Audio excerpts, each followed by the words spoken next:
vivemos contigo, estamos unidos em tuas mãos,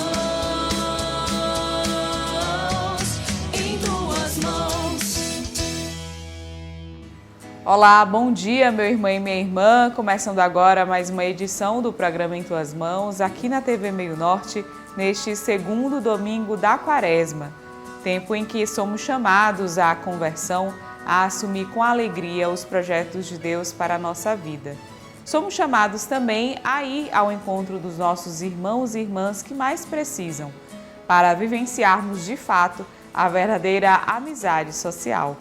Vamos juntos, para bem começar o programa de hoje, rezar a oração da campanha da fraternidade. Deus Pai, vós criastes todos os seres humanos com a mesma dignidade. Vós os resgatastes pela vida, morte e ressurreição do vosso Filho Jesus Cristo, e os tornastes filhos e filhas santificados no Espírito. Ajudai-nos nesta Quaresma a compreender o valor da amizade social e a viver a beleza da fraternidade humana, aberta a todos, para além dos nossos gostos, afetos e preferências, num caminho de verdadeira penitência e conversão. Inspirai-nos um renovado compromisso batismal com a construção de um mundo novo, de diálogo, justiça, igualdade e paz, conforme a boa nova do Evangelho. Ensinai-nos a construir uma sociedade solidária sem exclusão, indiferença, violência e guerras. E que Maria, vossa serva e nossa mãe, eduque-nos para fazermos vossa santa vontade. Amém. O nosso arcebispo metropolitano, Dom Juarez Marques, celebra neste domingo um ano de missão à frente da nossa igreja particular. Vamos agora relembrar alguns momentos marcantes deste primeiro ano de missão de nosso arcebispo. Há um ano, no dia 25 de fevereiro de 2023, tomou posse o primeiro piauiense a ocupar a cátedra de Teresina, Dom Juarez Marques. Ele, que é o 8º arcebispo da Arquidiocese de Teresina, foi nomeado no dia 4 de janeiro de 2023 pelo Papa Francisco. Foi pensada toda uma programação para recebê-lo, iniciando pela manhã com uma carreata de acolhida e encerrando com a solenidade de posse, que foi realizada às 4 horas da tarde na Catedral Metropolitana de Nossa Senhora das Dores, sendo marcada pelo afeto do acolhimento e pela significativa participação de todo o clero, seminaristas, religiosos e religiosas, agentes de pastorais, movimentos, setores e grupos arquidiocesanos, leigos e leigas, autoridades públicas e políticas e caravanas vindas das dioceses do Piauí. Meses depois de tomar posse, Dom Juarez recebeu a imposição do palio arquiepiscopal pelas mãos de Dom Jean Batista de Quatro, núncio apostólico no Brasil, durante solenidade na Catedral. Ao longo de um ano de episcopado, o arcebispo realizou diversos feitos, como a ordenação de novos sacerdotes e diáconos transitórios, a mudança do governo arquidiocesano e visitas episcopais a todas as paróquias, áreas pastorais, diaconias territoriais e comunidades da Arquidiocese de Teresina, conhecendo a realidade de cada uma delas. Que o bom pastor continue abençoando a missão exercida pelo arcebispo de Teresina na condução dessa porção do povo de Deus que lhe foi confiado e que possamos compreender os sinais de Deus através do seu testemunho, para que todos tenham vida. E uma das ações já implantadas por Dom Juarez neste primeiro ano de missão à frente da nossa arquidiocese é exatamente o projeto arquidiocesano de iniciação à vida cristã. Vamos entender mais detalhes dessa ação agora nessa entrevista. Sob a liderança e orientação do arcebispo de Teresina, Dom Juarez Marques, foi formada a Comissão Arquidiocesana de Iniciação à Vida Cristã. Por conta disso, hoje nós vamos compreender um pouco mais como esse plano de pastoral está organizado com o padre Edivaldo Barbosa, ele que é o coordenador da Comissão Arquidiocesana da IVC. Padre, muito obrigada pela disponibilidade em estar falando sobre esse assunto com a gente. Eu que agradeço, Joyce, pelo convite e a oportunidade de estar falando desse tema tão importante para a Igreja de Teresina, a nossa arquidiocese, que é a iniciação à vida cristã. Padre, começa explicando para a gente qual o papel da Comissão Arquidiocesana de Iniciação à Vida Cristã dentro da Arquidiocese de Teresina.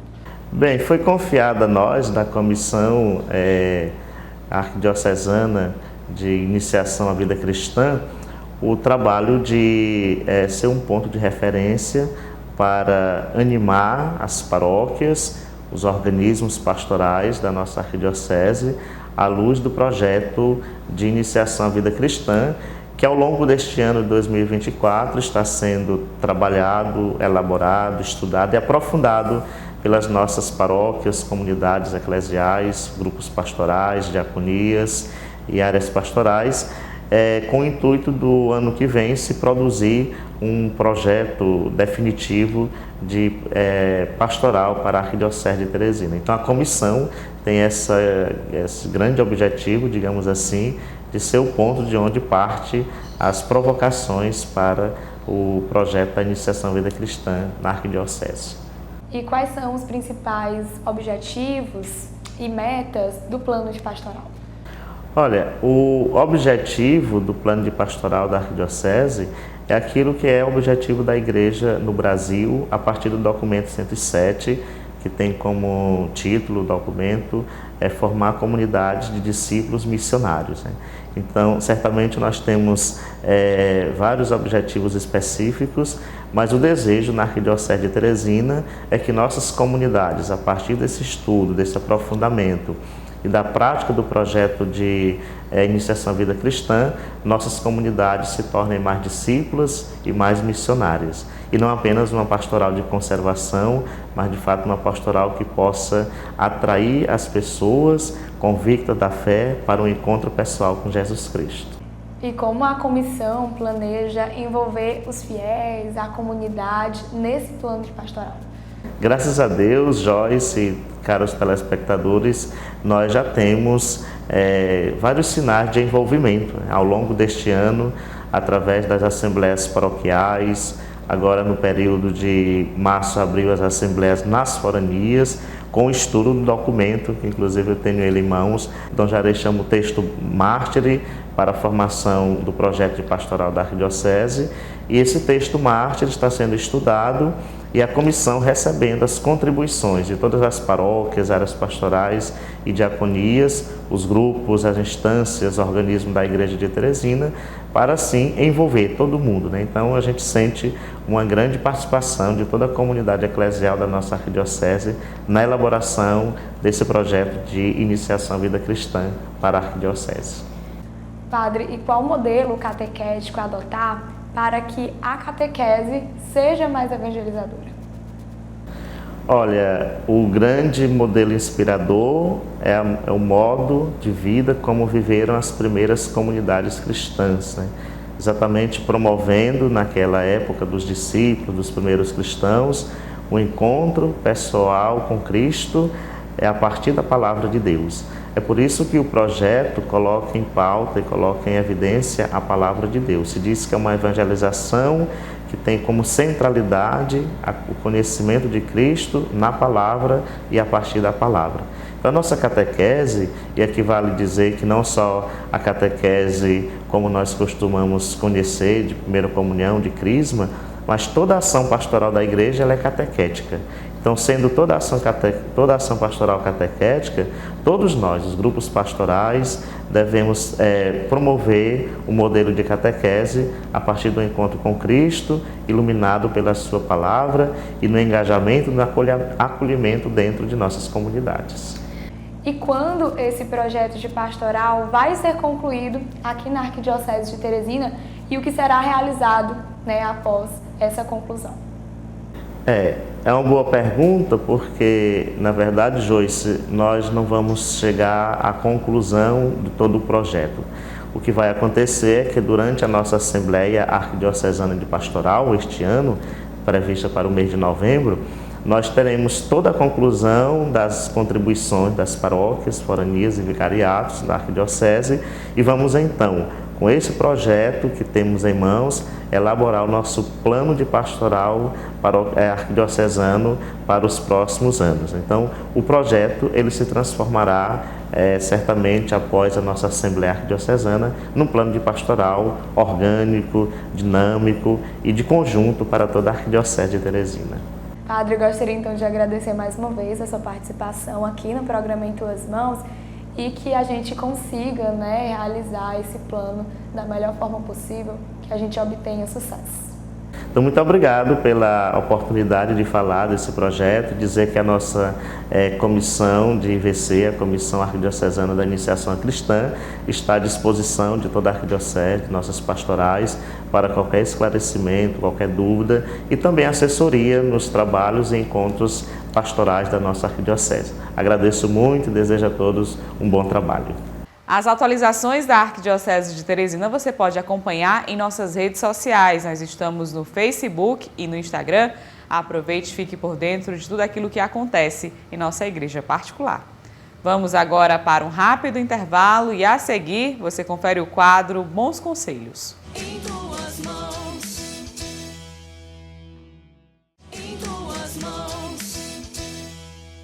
Uma decisão recente dos bispos do Regional Nordeste 4 nos leva a refletir sobre a importância da devolução do dízimo para a sustentação da nossa igreja. Vamos refletir sobre esse assunto agora no quadro Bons Conselhos. E hoje, na nossa entrevista, nós vamos entender um pouco mais sobre a importância da devolução do dízimo para o sustentamento da igreja. Para isso, nós vamos conversar então com o diácono Giovanni Batista, ele que é o coordenador arquidiocesano da Pastoral do Dízimo. Diácono, seja bem-vindo ao programa Em Tuas Mãos. Obrigado por mais uma oportunidade de falar para o nosso povo sobre a importância do dízimo para a vida e para a missão da igreja. De início, eu gostaria então que o senhor explicasse um pouco para a gente, contasse como surgiu o dízimo na Igreja Católica. Bom, não só na igreja, mas na história da humanidade como um todo, O ser humano, logo de início, quando ele se descobriu sustentado por tudo aquilo que ele necessitava para existir e que ele tinha aquilo gratuitamente, então ele percebeu que tudo aquilo que ele era e tinha um provedor e automaticamente ele viu que era Deus o provedor.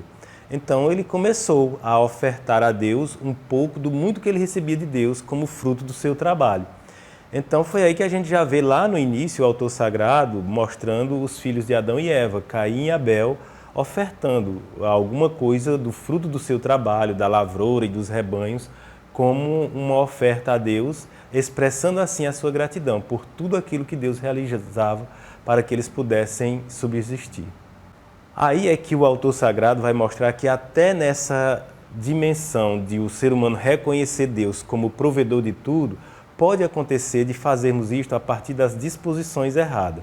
Tanto é que o autor sagrado vai dizer que a oferta de Abel agradou a Deus, mas a de Caim não. Por quê? Porque a oferta de Abel era uma oferta feita a partir de um coração perpassado de gratidão, que buscava realmente expressar a Deus gratidão por tudo aquilo que dele havia recebido. Enquanto que a oferta de Caim era uma oferta a partir de um coração egoísta, competitivo e que pensava com a sua oferta comprar os favores e as bênçãos de Deus. Diácono, e qual a importância do dízimo para a nossa igreja? Olha, a importância do dízimo em primeiro lugar é de fazer esta experiência. A experiência que a gente pode ter como modelo Abel é a forma que você tem de expressar a sua gratidão. Por quê? Todos nós sabemos que Deus é eterno, todo-poderoso, onipotente, Ele em tudo se basta. Nós poderíamos muito bem anestesiar a nossa consciência e dizer: eu não vou devolver o meu dízimo porque Deus não precisa de nada. E realmente é verdade, Deus não precisa de nada. Mas, como tudo que nós temos e somos é fruto do seu amor, que nos quis, nos desejou, nos criou e ainda provê tudo aquilo que é necessário para a nossa subsistência, automaticamente o coração humano quer responder. Então, tudo que a gente possa fazer para Deus ou por Deus vai ser sempre uma resposta, porque é Ele que nos ama primeiro, é Ele que cuida de nós por primeiro. Então, nasce automaticamente no coração do ser humano esse desejo de responder a este amor que nos alcança e nos envolve. E o dízimo é esta forma que o ser humano encontrou automaticamente de fazer este gesto de gratidão a Deus, colaborando assim com a vida e a missão da igreja.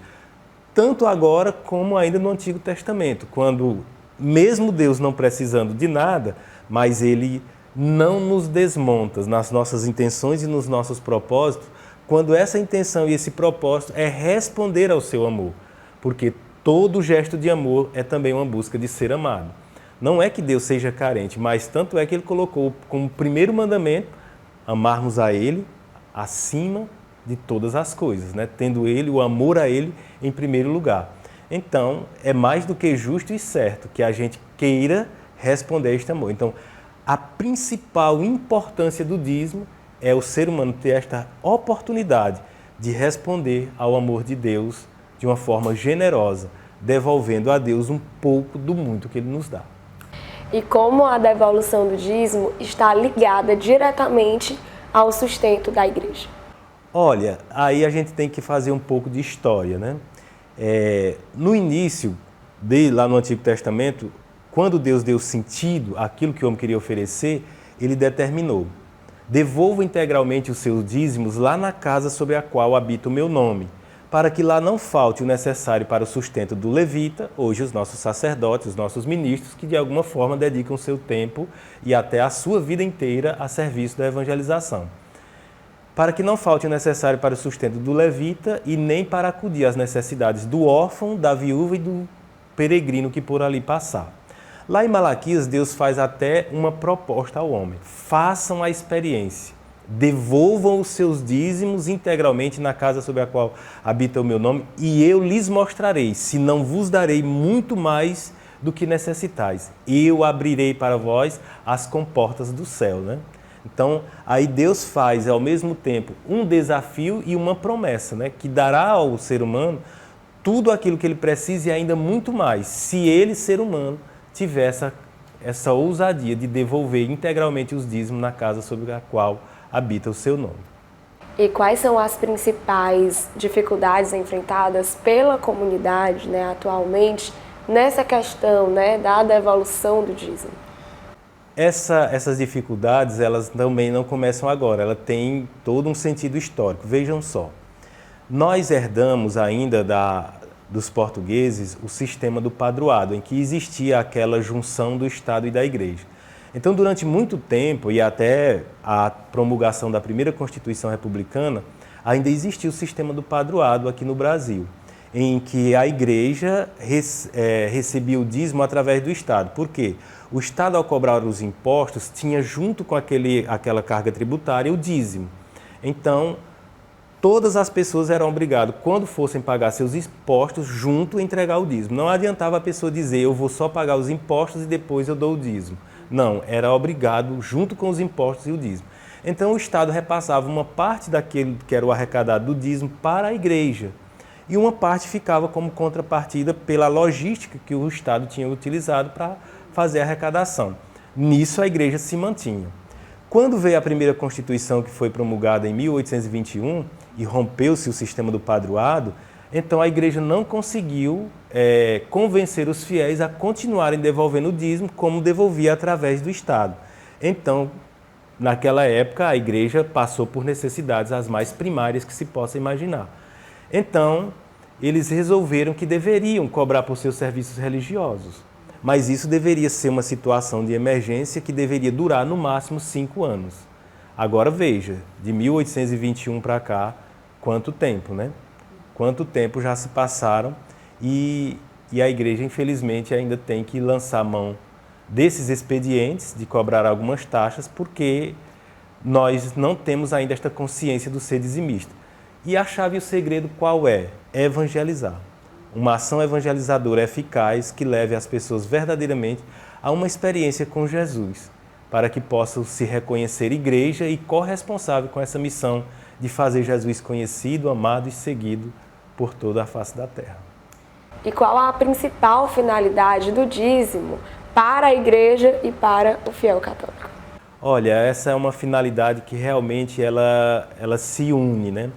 Porque a principal finalidade para o fiel católico é levar ele a verdadeiramente sentir-se discípulo missionário de Jesus. aquele ardor que cada um deve ter no coração para fazer a mesma experiência, para levar outras pessoas a fazer a mesma experiência do encontro com Cristo que ele teve. Então, quando ele contribui com o dízimo, ele vai favorecer a igreja para que ela cumpra com fidelidade a sua missão. Já se mostra isto nas 4 dimensões do dízimo: a religiosa, a missionária, a eclesial e a caritativa. A religiosa é exatamente essa que mais satisfaz o fiel. Ele reconhecer a Deus como Senhor de todas as coisas e, como um gesto de gratidão, apresentar a Ele um pouco do muito que Ele nos dá. A missionária, colaborar com a vida e a missão da igreja, tanto local como em outras regiões onde necessitam que se envie missionários, padres, religiosos, para que lá também possa o evangelho chegar. A eclesial, que vai sustentar todas as estruturas físicas e funcionais da igreja, e a caritativa, que essa também é uma forma que nos realiza como dizimista, ao perceber que aquele dízimo que eu entreguei na igreja, ele está sendo utilizado para acudir à necessidade dos mais pobres e vulneráveis da minha comunidade. E não só da minha comunidade de perto, mas a comunidade de várias outras regiões, às vezes bem mais pobre do que a minha, mas que pela ação caritativa da igreja é alcançada pelo dízimo que eu devolvo na minha comunidade. Ok, Diácono, eu gostaria então de agradecer a sua participação aqui no programa Em Tuas Mãos. Muito obrigada por nos esclarecer sobre esse tema que é tão importante, né, tão relevante para a nossa Santa Igreja Católica. Eu que agradeço mais uma vez, em nome de toda a pastoral arquidiocesana do dízimo, por mais uma oportunidade de estar aqui falando sobre algo tão importante para a vida e a missão da igreja. Só quando formos verdadeiramente fiéis dizimistas é que vamos poder cumprir com o mandado de Jesus. Ide e anunciai o Evangelho a todos os povos, fazendo deles discípulos meus, batizando-os em nome do Pai, do Filho e do Espírito Santo. Que o Senhor nos ajude a querer crescer sempre cada vez mais nesta missão de evangelizar. Pela evangelização, conseguiremos chegar à autossustentação. E lembrando a você que todo o conteúdo exibido aqui no programa Em Tuas Mãos está disponível também em nosso canal no YouTube. Lá você pode se inscrever, curtir, comentar e compartilhar o nosso conteúdo com quem você desejar. E além disso, de segunda a sexta, a partir das 11 horas da manhã, você pode acompanhar também o programa Em Tuas Mãos no rádio, na Rádio Pioneira de Teresina, 88.7. Vamos agora para um rápido intervalo e a seguir você confere o quadro Notícias da Igreja. Em tuas mãos. Ser sábio estudante é ter educação de excelência. É contar com um projeto pedagógico que possibilita novas aprendizagens e que desperta diferentes habilidades e um crescimento integral e feliz. É inovação, criatividade e estímulo à imaginação. Nossos colégios vão além de aprender e ensinar. Aqui, inspiramos e abrimos portas para o conhecimento e para a espiritualidade. Nossa fundadora, Madre Savina, nos ensinou que a educação deve ser global. Por isso, preparamos nossos estudantes para serem éticos, solidários e protagonistas. Educação também é futuro. Na jornada do aprendizado, acompanhamos os desafios dos novos tempos. São estruturas atuais, confortáveis e os mais modernos recursos tecnológicos. Nos nossos colégios, não basta saber. É preciso explorar, expressar e brincar. Cada estudante lê o mundo e escreve a própria história. Rede Saviniana, um compromisso com a educação, a espiritualidade e a vida. Em tuas mãos. Estamos de volta com o programa Em Tuas Mãos. Confira agora as principais informações sobre a Arquidiocese de Teresina no quadro Notícias da Igreja. Olá, bom dia a você que nos acompanha nesta manhã de domingo. Nos dias 15 e 16 de fevereiro, a Conferência Nacional dos Bispos do Brasil, do Regional Nordeste 4, decidiu durante o Conselho Episcopal Regional, o CONSER, abolir por meio de um decreto as taxas relacionadas a espórtulas dos sacramentos, batismo, crisma, eucaristia e matrimônio. O decreto entra em vigor no Natal do Senhor e a abertura do Jubileu 2025, dia 24 de dezembro de 2024. No sábado, dia 17 de fevereiro, foi realizado o lançamento da campanha da Fraternidade para a comunidade de fé de Teresina durante celebração eucarística na paróquia São José Operário. Vamos conferir. A celebração foi presidida pelo arcebispo de Teresina e contou com a presença do coordenador arquidiocesano da campanha, de fiéis paroquianos e de outras localidades da igreja particular. Dom Juarez Marques fala um pouco sobre a importância de trabalhar a temática da campanha deste ano, fraternidade e amizade social. Baseado na encíclica do Papa Francisco, Fratelli Tutti, e ele, por sua vez, se baseou na vida e no testemunho de São Francisco de Assis, nosso irmão universal. Ele nos convida a gente a resgatar uma nova humanidade. Esse mundo precisa ser mais humano. Ele nos ajuda a sair da nossa autorreferencialidade, até do nosso ciclo de amizade, que deve ser fortalecido, mas para ir além. Para ir mais além. Usando uma palavra da Sagrada Escritura, do livro do Gênesis, ele nos convida a alargar a tenda da nossa amizade, para a amizade social, que nos leva ao encontro com o outro, com o diferente, com o distante.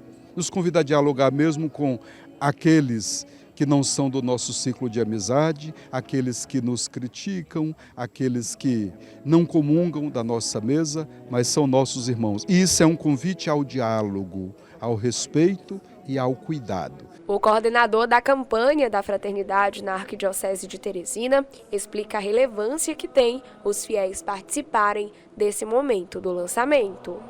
Em primeiro lugar, nós devemos acolher, porque é uma proposta da CNBB, da Igreja no Brasil, e essa proposta ela não é dada à toa. Os bispos, imbuídos do poder do Espírito Santo, lançam, e nós, como fiéis, como igreja, devemos acolher de todas as formas, nas formações, nas orientações, divulgação. E claro, também nos dias 23 e 24, a coleta nacional, que é o gesto concreto da campanha da Fraternidade 2024. O pároco da paróquia São José Operário revela o sentimento de poder realizar o lançamento da campanha da Fraternidade em sua comunidade. Aqui a paróquia São José Operário se alegra muito em receber hoje o nosso arcebispo Dom Juarez e toda a comitiva da campanha da Fraternidade este ano. É sempre um prazer a Igreja da Vila receber os momentos importantes na vida, na missão da Arquidiocese. E agora hoje não é diferente. A campanha da Fraternidade todo ano nos leva a refletir sobre algo na dimensão social da fé, que necessita uma conversão, uma mudança. Exatamente por isso acontece na Quaresma.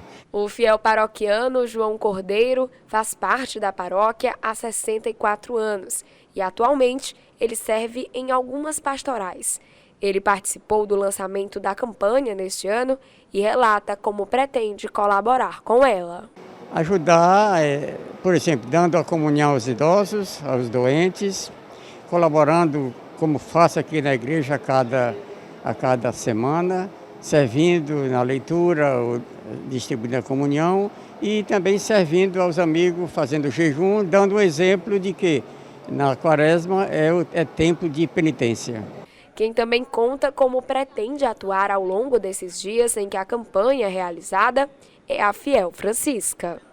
Bom, o meu trabalho já vem há bastante tempo aqui da paróquia e a cada dia mais a gente está ampliando nossos espaços e fazendo não só aquela coisa de um ladozinho. Nós estamos ampliando, chamando mais a comunidade, outras comunidades também, porque aqui na igreja agrega muita gente, principalmente nas terças-feiras. São para mais de 20 mil pessoas. E a gente está trazendo esse pessoal para agregar e fazer uma forte corrente de amizade. E o que foi que motivou a senhora a estar aqui hoje, né? Participando, vivenciando essa celebração do lançamento? É o intuito que já começa, a gente já está na quaresma, nos 40 dias. Então, é um motivo para refletir sobre tudo que eu fiz e que ainda posso continuar a fazer. Este ano, a campanha da Fraternidade celebra 60 anos de existência, significando um marco para a Igreja Católica, pois surgiu pela necessidade de discutir assuntos variados e a criação de eventos que financiassem atividades sociais que beneficiassem pessoas em situação de vulnerabilidade social. Na última terça-feira, dia 20 de fevereiro, a Catedral Metropolitana de Teresina, Nossa Senhora das Dores, celebrou 21 anos de sua dedicação. O momento contou com a presença de integrantes do clero arquidiocesano, religiosos, fiéis paroquianos e de outras regiões, e foi presidida pelo arcebispo de Teresina. Dom Juarez explica o significado que tem a dedicação de um templo. A dedicação de uma igreja catedral significa dizer que este espaço ele é separado, é o que é consagrado para a santificação do povo de Deus. Com aquele sentido que a palavra de Deus nos dá, de que nós somos o corpo, nós somos, como diz São Paulo hoje, aliás, a carta de São Pedro hoje diz assim que nós somos as pedras vivas, um povo santo, uma nação régia. E Jesus diz no Evangelho que ele estava falando do templo do seu corpo. Nós somos o corpo místico de Cristo. Cristo é o corpo que é a igreja, essa é a igreja, é o corpo místico de Cristo. E esse corpo que é uma construção de um povo, todo ele sacerdotal, que comparado ao templo, nós ouvimos também como se diz que Cristo é a pedra angular. Nós somos as pedras vivas da edificação do templo do Senhor, na qual, alegoricamente ou simbolicamente falando, ele é a pedra central, a pedra angular, sem a qual não existe a edificação do templo. Então esse é o sentido da dedicação, é uma consagração para dizer que aqui é a casa, morada de Deus, mas é morada, nós somos esta morada de Deus, ele habita cada um de nós, porque somos as pedras vivas, mas dizer que aqui também é a nossa casa de oração. A Igreja Mãe de Teresina foi dedicada pela primeira vez em 2003 por Dom Celso José Pinto da Silva. O atual pároco da catedral fala sobre a relevância dos fiéis de participarem dessa celebração, que recorda os 21 anos de dedicação da igreja. Ao mesmo tempo que celebração da fé, valorização do próprio espaço sagrado, né? Porque a igreja, para nós católicos, é uma referência viva.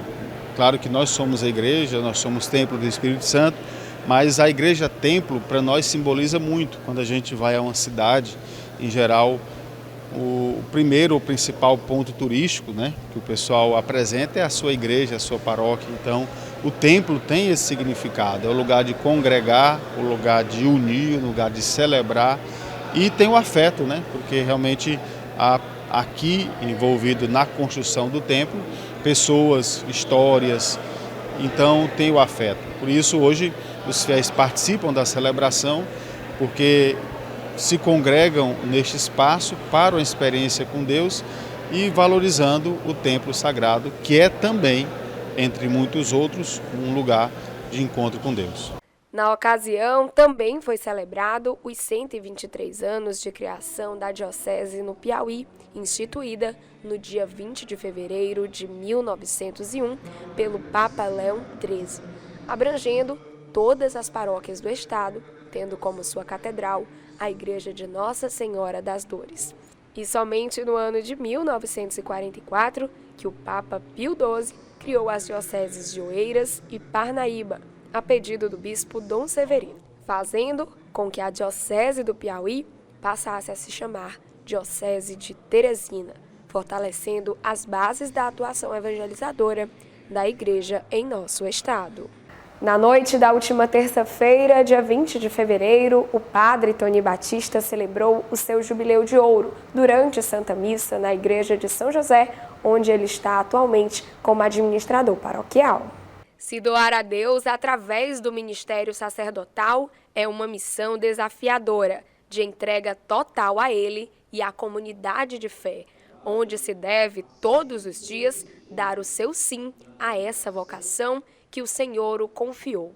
E ser um bom sacerdote não é apenas realizar o sacramento da Eucaristia, é cuidar bem do seu povo, principalmente daqueles que mais necessitam, dos que vivem em situação de vulnerabilidade, dos idosos e doentes. Seguir por esse caminho existem diversas barreiras, muitas dificuldades, mas para aqueles que lutam pela vida, cada esforço é reconhecido e futuramente recompensado, tanto na terra como no céu.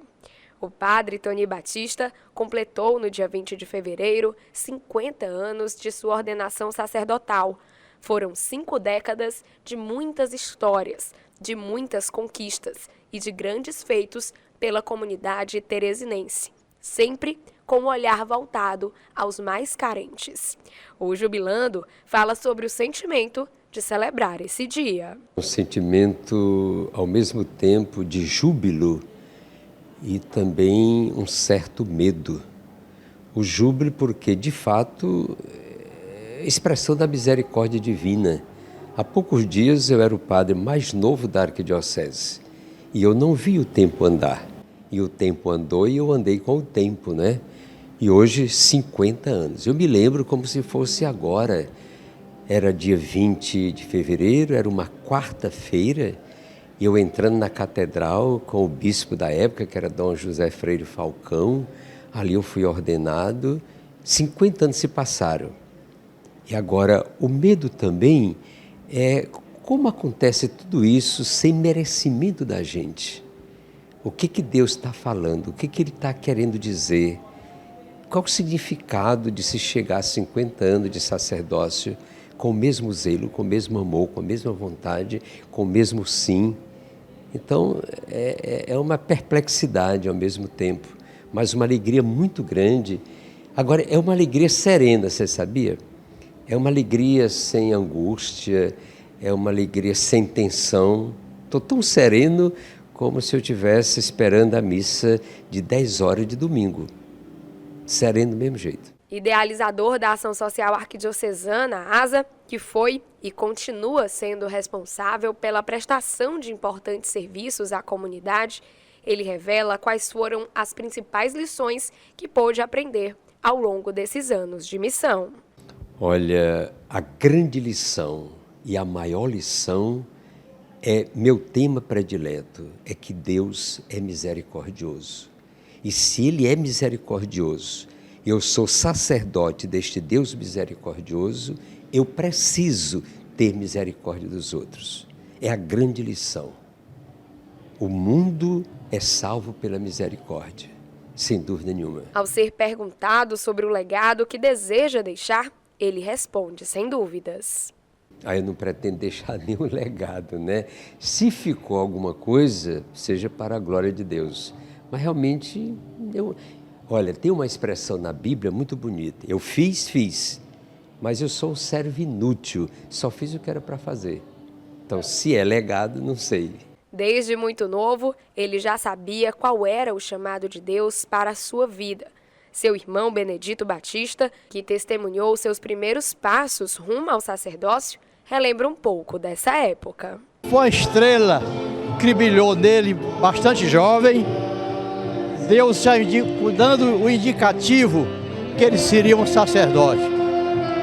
E, na minha concepção, um grande sacerdote, com certeza, esse povo dele, que cativou tanto, que eu chamo todos os irmãos, pelo acolhimento maravilhoso, que essas igrejas de Fátima, a igreja de São José, recebe meu irmão, e eu estava chorando.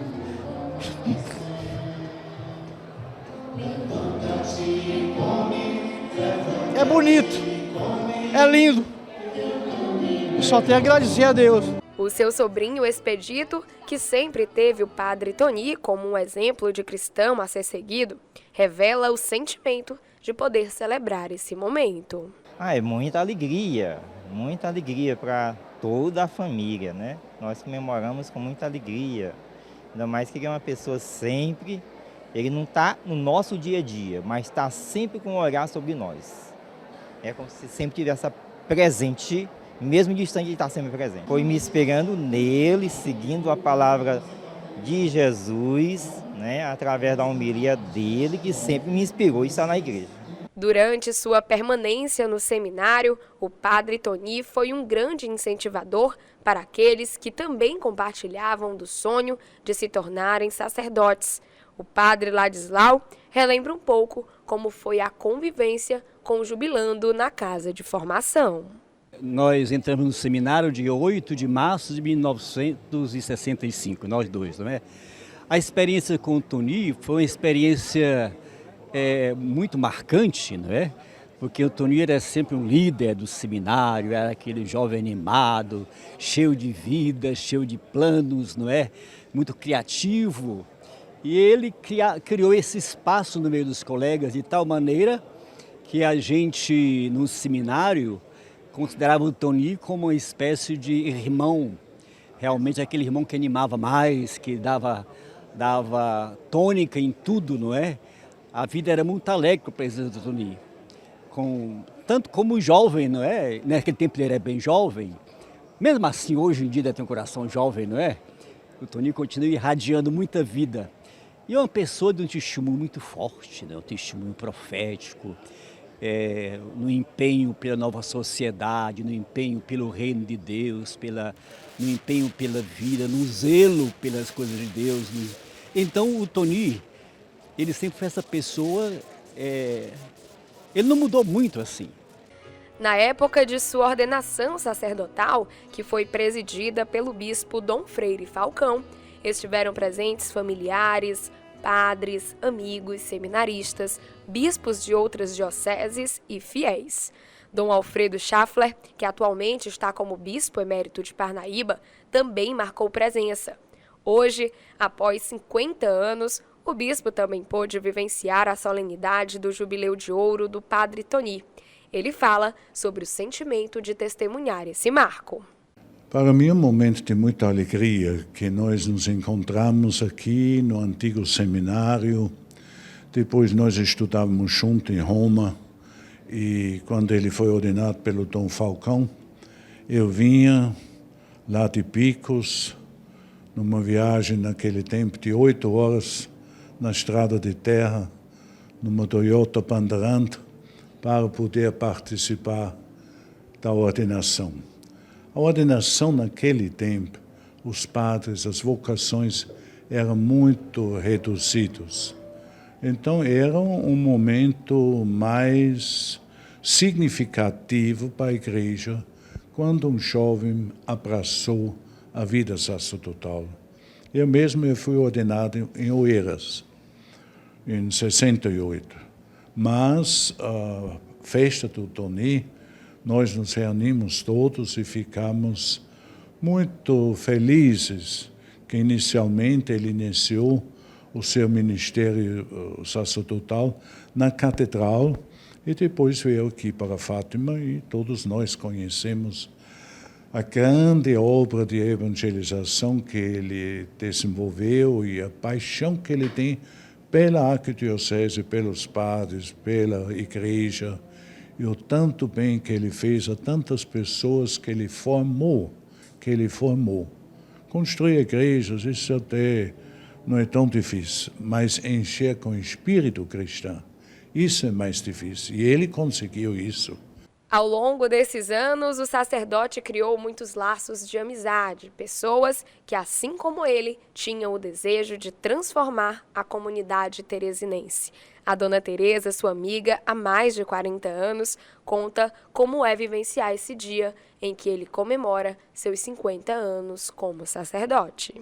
Eu jamais poderia deixar de comemorar essa data com ele. Ele faz parte da minha vida da minha família, é amigo, é tudo, é meu pastor, é tudo que eu necessito para ter uma vida como eu gostaria de ter. Ele me eleva, me dá prazer na vida, ele me leva a Deus, ele é tudo. Ele me influenciou a me aproximar de Deus.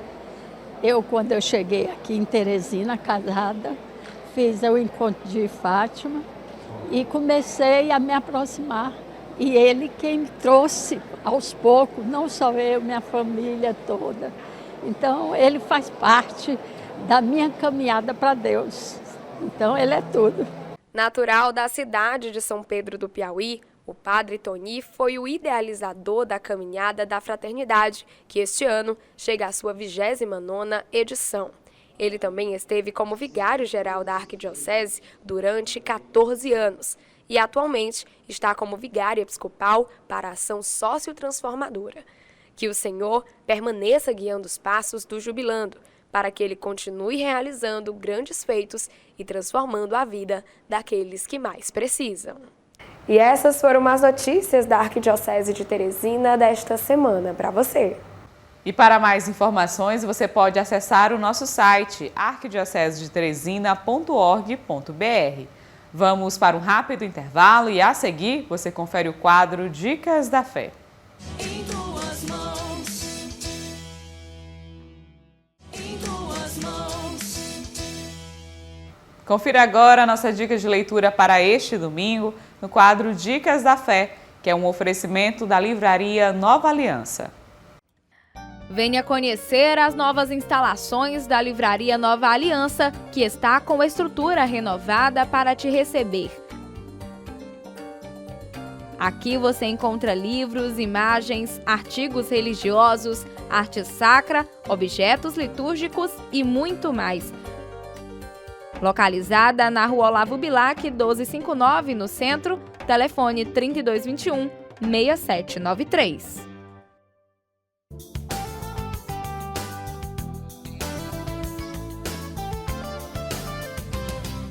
E hoje a nossa dica de leitura para você é o livro A Vida é Cruel, Ana Maria, do Padre Fábio de Mello. Neste emocionante relato, o Padre Fábio de Mello reconstrói sua relação com a mãe Ana Maria. Em uma prosa dilacerante e sincera, revela seus sentimentos mais profundos em diálogos sobre espiritualidade, religião, permanência, fé e amor, e também sobre a vida e seu legado. Com profunda sensibilidade e lirismo, A Vida é Cruel, Ana Maria apresenta ao leitor um depoimento franco sobre a desconstrução da mãe enquanto modelo idealizado e sobre o luto não só pela perda humana, material, mas também desta própria idealização. E essa foi a nossa dica da fé deste domingo para você. E hoje, no nosso quadro Igreja em Ação, nós vamos conhecer um projeto idealizado por mulheres católicas médicas que ajudam outras mulheres a gerar vida através da fertilização natural. Cumprir com sua vocação na Terra é um dos atos mais lindos e uma das maiores provas de amor a Deus. São diversas as vocações. Às vezes, você já cresce com o desejo em seu coração. Às vezes, demora bastante até você realmente descobrir a sua missão. Mas nesta vida é preciso ter forças e muita fé para lidar com os desafios. Por exemplo, aqueles que seguem o sacramento do matrimônio. Alguns casais, quando tomam a decisão de constituir uma família, acabam tendo frustrações durante esse processo, por muitas das vezes a mulher não conseguir gerir a criança de forma natural ou ter uma certa dificuldade, procurando então outros métodos artificiais. Pensando nisso, a médica ginecologista Elcimone, juntamente com algumas colegas de profissão, pensaram em alguns métodos naturais que poderiam ajudar essas mulheres, unindo saúde e fé. Ela revela como essa iniciativa foi pensada. Você assumir Cristo na vida é sinônimo de renúncias, sacrifícios, né? E assim também é na parte profissional, né? A gente vive muito, tudo é possível, mas nem tudo nos convém, né? E a gente, dentro do nosso profissional, a gente vai vendo o que é possível viver e fazer conforme a nossa fé, né? Como ginecologista, eu venho vivendo esse processo há mais de uma década, né? E há mais ou menos 5 anos, num apelo de Deus ao meu coração, eu parei de prescrever anticoncepcionais, Foi muito forte isso. E com isso, Deus abriu esse caminho para mim de cuidado da fertilidade, porque, enfim, era um perfil que não queria, né, não buscava o uso de anticoncepcionais. E a gente enfrentou um outro problema, né, quais as vias que o mundo apresenta para essas pacientes que apresentam dificuldade para engravidar, ou fertilização in vitro, ou inseminação artificial, que também são estratégias científicas que vai de encontro com a nossa fé. Porque o que é que a igreja pensa? Que todo ser humano teria a dignidade de nascer de um ato conjugal, um pai e uma mãe. Não é nada contra o avanço científico, né? Mas nós nos propomos a estudar e nos colocar, né, a serviço de Deus nesse caminho de buscar um resgate da fertilidade do casal, né, conforme os caminhos que Deus quer para nós. Juntamente com ela, a nutricionista Fabiane também foi uma das idealizadoras dessa iniciativa. Ela explica qual a relação e a importância da nutrição nesse processo.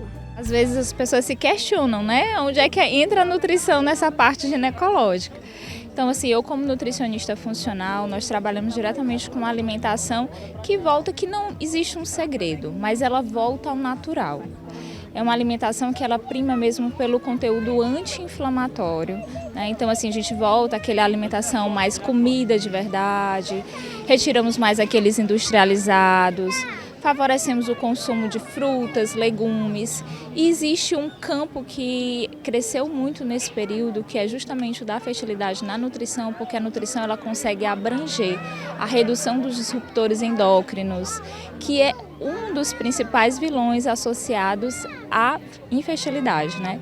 Então, assim, a nutrição ela consegue ir em vários campos dentro dessa fertilidade para favorecer esse resgate natural, né? Então, assim, dentro da endometriose, SOP, existe todo um processo que a nutrição ajuda a auxiliar a fertilidade. Ao longo desse período, as profissionais já atenderam várias mulheres em diversas situações de infertilidade e, através da criação deste protocolo, já obtiveram excelentes resultados. Cristiane, que passou por algumas dificuldades em relação à fertilidade, fala um pouco desse processo em busca de gerar de forma natural o seu filho. Foi um processo que eu posso dizer leve, né? Quando eu estive com elas, teve um pilar da fertilidade que eu digo muito que a doutora Simone e a Fabiane trouxe para a gente de forma mais presente, que foi o pilar da fé, né? Então a gente ia fazendo o tratamento, nesse período teve uma perda, mas ainda assim a gente permaneceu firme na fé e elas diziam, sempre vai dar certo, Andréia, confia, entrega, no momento certo vai acontecer. E assim foi. O João Miguel, a gente não estava nem planejando engravidar naquele momento, que ele tinha passado por uma perda há 2 meses, né, anterior a ele. E aí, um dia, lá na Catedral de Nossa Senhora das Dores, eu estava, mais meu esposo, assistindo a missa e tiramos uma foto. E nessa foto apareceu uns raios solares, a coisa mais linda, né? Eu disse, meu Deus, é um chamado de Nossa Senhora. E aí eu tinha uma viagem programada, né, para onde a aparição de Nossa Senhora das Graças. E lá eu fui na capela de Santa Catarina Laborré e consagrei meu ventre a Nossa Senhora. Quando eu retornei dessa viagem, para nossa alegria, eu estava grávida já do João Miguel, né? E aí foi assim um momento, eu mandei mensagem para a doutora Simone, para a doutora Fabiane, eu sei, elas vão brigar comigo, que não era agora, eu tinha que esperar mais um pouquinho. Quando eu mandei mensagem para ela, disse, Andréia, foi enviado por Deus e por Nossa Senhora, então já deu tudo certo. Altaíde e o esposo também passaram por muitas dificuldades para que o sonho de ter um filho se tornasse real. Ela relembra um pouco dessa trajetória. Eu já vinha de 2 gravidezes ectópicas, né? Eu já tinha procurado uns 5 médicos, já tinha recebido vários diagnósticos que não poderia ter filho. E até que Deus mandou essa luz, né, que foi a Simone, cheguei com muito medo, a falta de esperança já estava no meu coração, né? Mas já saí de lá cheia de esperança, dizendo que acreditava, que eu queria confiar. E aí eu fui, comecei o tratamento com muito medo, mas resisti um pouquinho de ir a Fabiane, porque já tinha minha nutricionista, né? A gente se apega com as médicas que nos acompanham. Até chegar ao ponto de... Chegou o dia. Fui a Fabiane, quando ela me deu tudo que eu tinha que cumprir, eu fiquei, meu Deus, eu não vou conseguir, né? Chorava muito, porque é uma mudança de vida, que para mim foi muito radical, mas eu fui muito dedicada, como a Fabiane sempre dizia assim, eu fui uma exemplar, porque eu busquei mesmo, eu desejei esse filho, né? E aí, como eu desejava bastante esse filho, eu comecei a encarar o tratamento como se fosse a meta de vida, né? Eu só vou parar quando Deus dissesse. Eis aqui o teu milagre. E aí não cheguei a fazer a hidrointubação, né? Realmente fui considerada o milagre das trompas, porque eu tinha as duas trompas obstruídas. Então fez com que, com o detox, né? O apoio delas, da Fabiane e tanto da Simone, com menos de 6 meses, eu consegui desobstruir as trompas e está aqui o meu milagre, né? Se chama Maria Helena, é a minha bênção, o meu milagre veio assim mesmo das mãos de Deus. Senti a esperança bater na porta, né? Quando descobri que estava grávida, fiquei com muito medo de fazer e estar novamente na trompa, porque já tinha passado por 2, mas na glória de Deus, o meu milagre chegou, né? E isso me faz estar radiante de alegria e estar com a Maria Helena no ventre. Atualmente, ela está grávida de 6 meses e aconselha aqueles casais que têm dificuldade, assim como ela e o esposo tiveram, para gerar um filho de forma natural.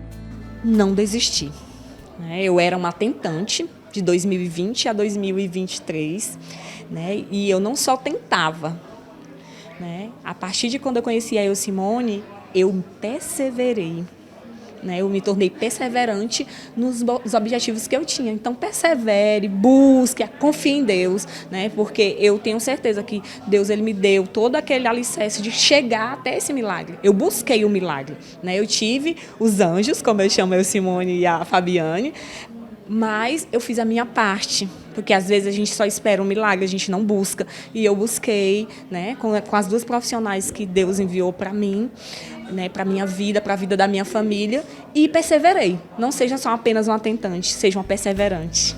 Em 25 de julho de 1968, o Papa Paulo VI emitiu a encíclica Humanae Vitae, que trata de questões éticas relacionadas à regulação da natalidade e à contracepção. O padre Igor Torres, que é mestre em bioética e assistente eclesiástico dos médicos católicos de Teresina, explica o que significa essa encíclica. A encíclica Humanae Vitae, escrita pelo Papa Paulo VI, suscitou muitas discussões quando foi lançada, mas a sua proposta, na verdade, está em consonância com aquilo que a Igreja sempre ensinou. O amor cristão precisa ser vivido dentro da fidelidade, do compromisso. E na dimensão da sexualidade significa dentro do matrimônio. Ou seja, as relações matrimoniais entre aqueles que escolheram um ao outro como cônjuges precisam ser completas, inclusive na sua dimensão de abertura à vida. Por isso a Igreja defende que a sexualidade humana dentro do matrimônio contém seja o bem dos esposos, seja aquela abertura à vida pela qual nascem novos homens e mulheres que depois se tornam pela graça filhos e filhas de Deus. O padre revela ainda como a Igreja promove a educação sobre os métodos naturais de planejamento familiar. Infelizmente, muita gente só conhece os métodos artificiais ou aqueles que nós chamamos facilmente contracepção. A Igreja é contrária à contracepção. Mesmo os métodos naturais, se fossem entendidos como contraceptivos, não são válidos, são moralmente ilícitos. Na verdade, nós falamos de métodos naturais como uma forma de diálogo, compreensão e até educação sexual dos esposos para que na compreensão mútua, na abstinência ou na vivência da sexualidade, descubram os tempos, mas sobretudo o dom que é acolher os filhos que Deus manda. E é se baseando nesses preceitos e no que diz a Santa Igreja Católica que a clínica Mater Dei se solidifica e busca alcançar mais testemunhos.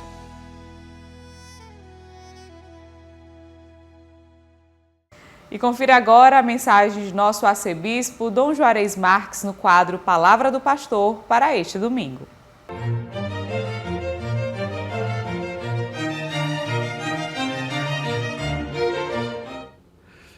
Olá, gente amada.